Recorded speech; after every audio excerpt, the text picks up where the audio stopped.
Hey guys, what's up? It's Andy. It's the start of week 24 for you guys. I haven't done a video in a while, so I thought I would do one. Anyways, we're just gonna go ahead and get started. Um, Monday is going to be a combination of bench volume and bench intensity. Okay, so what we're going to do is just start off with the regular flat bench press. I want you to work up to about 95% of whatever you did of whatever your most recent 1RM was. Um, and then I want you to just go for anywhere from 1 to 3 reps with that. Okay, I think for probably most people, if 95% is a fairly accurate representation of your actual 1RM strength, then probably looking at maybe a double there at 95%. But either way, we're going to work up. Just do what you can at 95%. It might be 2 reps, it might be one, might be 1.5. Maybe if you're lucky, you get 3. So we're just going to work up to one top set there at 95%, and then you're going to back off to 85% of your 1RM. And then we're going to aim for about 5 sets of 3 or 4 sets of 4. So what we're really looking for at 85% is a total of about 15 reps. Doesn't have to be exact, but kind of that's about the range that I'd like to hit at 85% is about that 15 number. So that can be, if it feels really strong, you could do 3 sets of 5. It could be 5 sets of 3. It could be 4 sets of 4. Either way, that's what we're going to start off on the bench. And then the second movement of the day, I'm going to actually give you guys 3 options on this. All right, so we're either going to be doing my preference would be for you guys to do an incline movement, and that could be either barbell or dumbbells, whichever one you have. I did a dumbbell incline this week. But you could do a barbell incline if you don't have dumbbells set up. And if you don't have if you're in a garage gym and you don't have an incline bench, and you don't have dumbbells, then you can just press as your second movement of the day. And what we're going to be looking for on this is about 3 sets in the 8 to 10 rep range. Okay, so regardless of the movement that you pick, we're going to go for 3 sets of about 8 to 10 reps. Okay.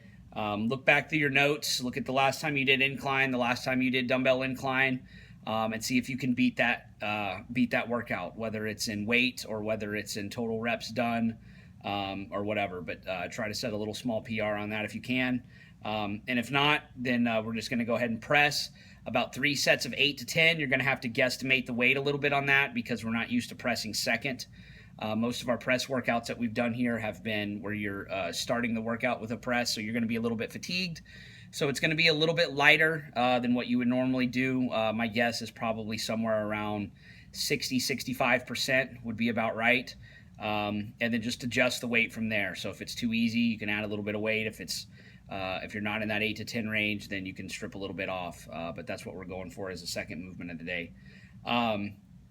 Exercise number 3 is we are going to do rows or rear delts. So we did a lot of back on Friday of last week. So if your back's still feeling real sore, and you did a lot of volume on that day, you can just do some rear delt work on this. So that could be whatever you want to do. It can be face pulls. It could be bent over flies with dumbbells. It can be rear delt rows on a machine that has the right handles for it. There's a lot of different ways to work your rear delts. It can be using straps hanging from your power cage. If not, if your back feels good, you want to go a little bit heavy again, then you can do. I actually did barbell rows, so you can do barbell rows. You could do T-bar rows. You could do seated cable rows, 1-arm dumbbell rows. I don't really care. I did barbell rows, but that was just what my back felt pretty fresh, so I went ahead and hit them heavy. About 6 sets of in the 8 to 12 rep range. Strict form, not a super long rest period on these, so adjust the weight from set to set to keep your form strict. Remember with back, we want to move heavy weight, of course, but we also want to work the muscles. So don't go overboard with the weight and just be kind of heaving the weight from point A to point B. Make sure that you're actually hitting where you want to hit, whether you're training the lats with rows or training the rear delts. Making sure that you're using a weight that you can control, and hit the area that you want to hit. And then we're going to keep about, maybe just like a 2 or 3 minute rest at most in between sets on these. So keep the pace up a little bit. Following the rows, we're going to move into a tricep movement. Again, this can be your choice depending on availability. The standard, if you don't have a lot of equipment, would be just the lying tricep extension. You can do it with a straight bar. My preference is with an easy curl bar, but any kind of tricep movement will be fine. I actually did one arm overhead French presses. That was my choice, but you can do whatever you want. You can do them on a cable machine. You could do dips if you wanted to, although we are going to do dips later in the week, but you could do those twice a week if you want. And that's it. One tricep movement, 3 sets, in about the 10 to 15 rep range.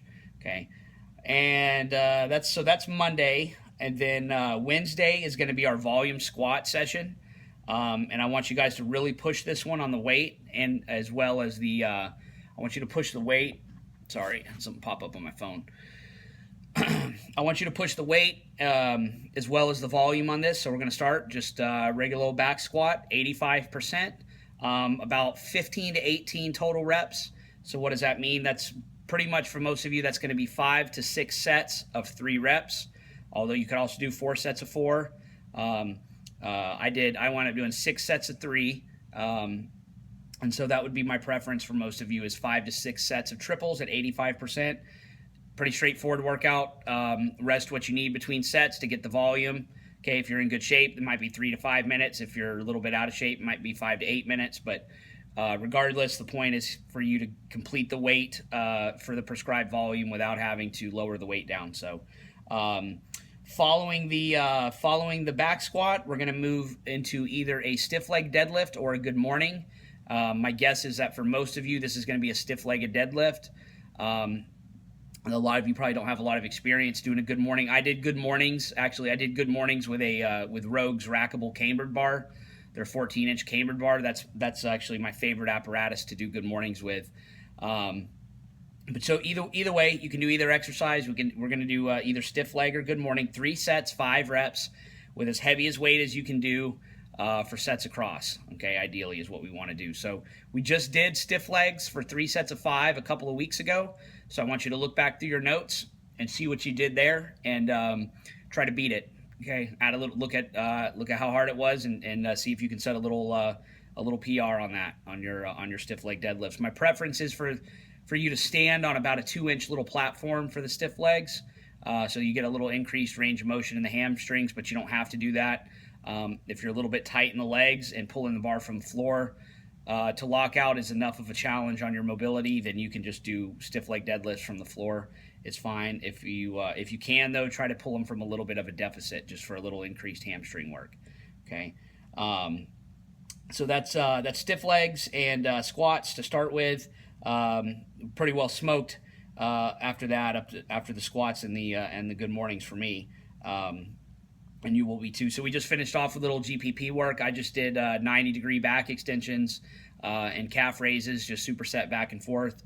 So that's what I want you guys to do too. Pick a light posterior chain movement, just whatever you have access to, 45 or 90-degree back extensions, glute ham raises, reverse hypers, leg curls. If you have a heavy kettlebell that you can swing for 15, 25 reps, that would work too. So it's just kind of a little bit of strength, but mostly kind of a conditioning effect with this stuff.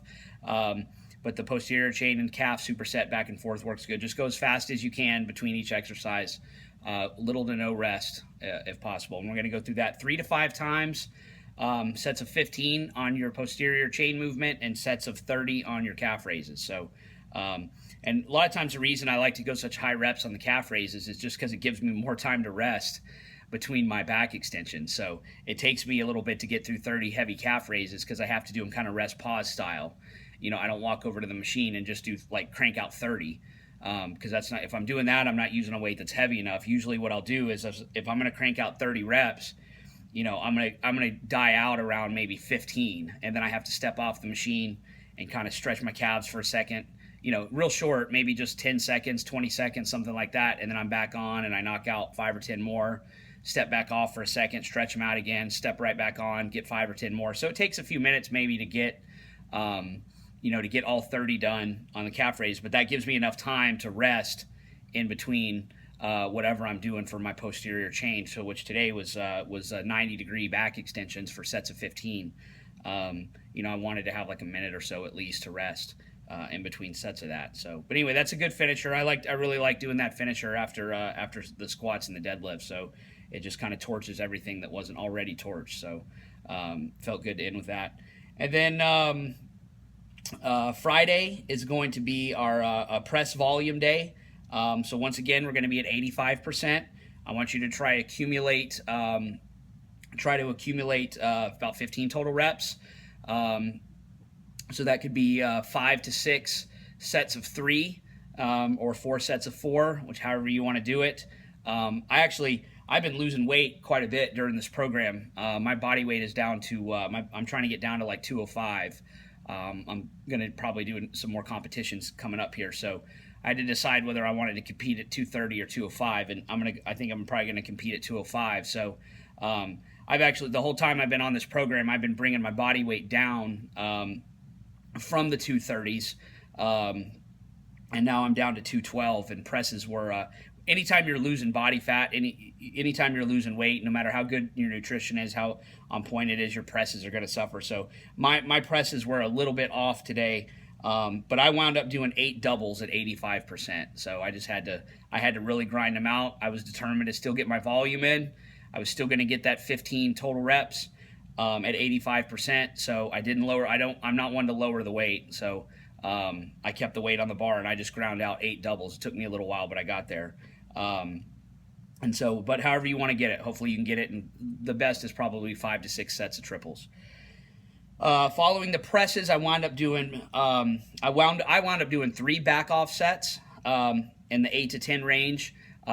Probably 1 to 2 back off sets would have been enough, but since I had all my reps were on my first movement were so slow and kind of grindy, I wanted a little bit more of I wanted a little bit of rep work in there. So I wound up doing 3 sets of 8 to 10. I'm gonna put on the email probably 2 sets of 8 to 10 will be sufficient there for your back off work.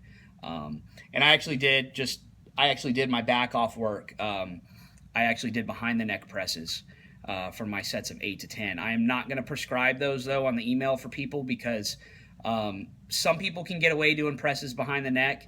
Some people can't. If you guys have seen my videos of me pressing, you know that my shoulders are like almost hypermobile. They're really, really flexible. I have great shoulder mobility. And so I have never had a problem behind the neck pressing. I've never had the slightest shoulder twinge or a little bit of pain or anything at all. So I do them on occasion. I don't do them regularly. I do them on occasion, but I don't prescribe them for clients or people that I'm working with online just because if you don't have good shoulder health, then they can be problematic. So I really don't like to prescribe them for a big group because I don't want to be responsible for tearing up anybody's shoulders. So probably just do your presses out in front like normal. And then we're going to move on to our like a vertical pulling movement. You can do chins, you can do pull-ups. If you can't do chins or pull-ups, then you can do wide grip pull-downs or close grip pull-downs. You can do any kind of pull-down that you want to do. And then if you can't do pull-ups, if you can't do chin-ups, and you do not have access to a lat pull machine, I've said this again, you need to get some straps for your cage in your garage and start doing like some body weight rows or something like that. But you need a way to train your back that's not always bent over barbell rows. Okay, so or just get yourself to where you can do some damn chin-ups. That'll help too. So, but anyway, we're going to do, if you're doing pull-downs, I want you to do 5 sets of 8 to 12 reps. If you're doing chins or pull-ups, I want you to do just 5 max rep sets and make sure that you're getting it. I want you to get at least 25, 30 reps in. So if you're doing less than 5 sets of 5 or 6 reps at body weight, then I want you just do as many sets as it takes you to get to about 25 or 30. So I'd like for the volume to have kind of a floor of at least 25, 30 reps. So chins, pull-ups, or pull-downs are exercise number 2. Exercise number 3 is going to be dips. Okay, and then we are going to do, let's see, we did 5 sets of dips. I'm going to put on there 3 to 5 sets on the email. 5 sets may be a little bit much. This workout took a little longer than I wanted it to, so I'm going to pare it down a little bit for you guys. But 5 sets, 4 to 5 sets of eight to 10 reps, 6 to 10 reps, something in there is what we did. Add weight if you can to try to keep them below 10. If not, it's kind of the same deal on the presses as if you can't, or I mean on the pull-ups. If you can't do any dips at all, then you can do push-ups as a sub for that, or you can do another tricep exercise. Like if you want to do lying triceps or something, you could do that, or you could just do push-ups. That'll help get you better at dips. If you can do dips but you can't get a lot of them, then you can just get up there and in as many sets as it takes, try to accumulate about 25 reps. Okay, and that may be doing a lot of sets of like 3 or 4, and that's fine. But try to accumulate about 25 reps on your dips, and then finishing off after the dips, we went on into biceps. And again, you can do on the curls. I did actually a one-arm preacher curl, which is kind of throwback to the bodybuilding day a little bit. I do these on a steep, kind of a steep incline, almost like at 90 degrees. But I did 3 sets of about 10 or 12 reps right there, and they were pretty smoked. So however you want to do the curls is fine. Straight bar curls are always, when in doubt, just go do a straight bar curl. 3 sets, 8 to 10 reps. You can also do dumbbell curls or any curl variation. So that's it for the week. Pretty straightforward week. Conditioning. Conditioning would be on Saturday of this week. So if we train Monday, Wednesday, Friday, and we're going to condition, we're going to do that on Saturday because we have max effort deadlift coming up on Monday. So I don't want you guys out there running sprints or dragging a sled or doing whatever the day before we do our max effort deadlift. So give you a day of rest. So if you don't want to condition at all, then that's fine too. If you want to save yourself for the heavy deadlifts that are coming up on Monday. So I'll have all that in the email. But it was good to talk to you guys again, touch base with you. And as always, hit me up on the Facebook group if you have any questions about the workouts. Pretty basic and pretty simple this week, so shouldn't be too many issues. But let me know if you need anything. All right, thanks, guys.